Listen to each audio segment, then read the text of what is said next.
नमस्कार।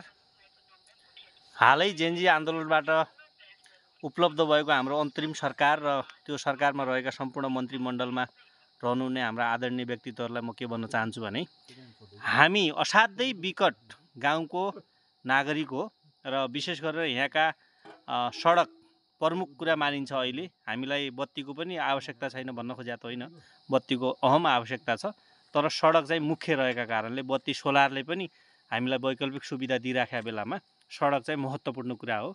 म यहाँ सुत्केरी लिन आएको बेलामा यहाँ एउटा सडकमा राम्रो सडक नहुँदा उखड आखड सडक भएको कारणले एउटा ढुङ्गाले मेरो गाडीको च्याम्बर फुटेपछि म यहाँ अल्पत्र भएँ। तर बिरामी चाहिँ यहीँ अब उहाँको सालनाल चाहिँ ननिक्सन सकेको थियो, तर पछि यहाँ 2 घन्टा पछिको रेस्टले आफै निक्सिन सफल भयो। त्यसका लागि अब बिरामीलाई धेरै कष्ट कुनै भएन, तर हामी विकल्पमा अर्को एम्बुलेन्स बोलाइसकेका थियौँ र एम्बुलेन्स पुग्नको 10 मिनट अगाडि त्यो साल आफै खस्यो।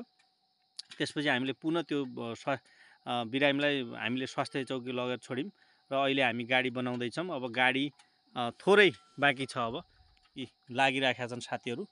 र अन्तरिम सरकारले गरिदिनु पर्ने कुरा के छ भने स्थानीय तहलाई अलि बलियो अधिकार दिएर बनाउनु पर्यो, किनभने सडक, बिजुली, बत्ती जस्तै जति खानेपानी जुन छन् नि, यी विशेष गरेर उनीहरूको निगरानीमा, उनीहरूको व्यवस्थापनमा हुने गरेर व्यवस्थापन गर्न पर्यो। यस्तो खालको एउटा कानुन निर्माण गरिदिनु न, म यो अन्तरिम सरकारलाई एकदमै यो हाम्रो यो गाउँको प्रतिनिधि गरेर मैले यो अनुरोध गर्दछु। हस्त, धन्यवाद।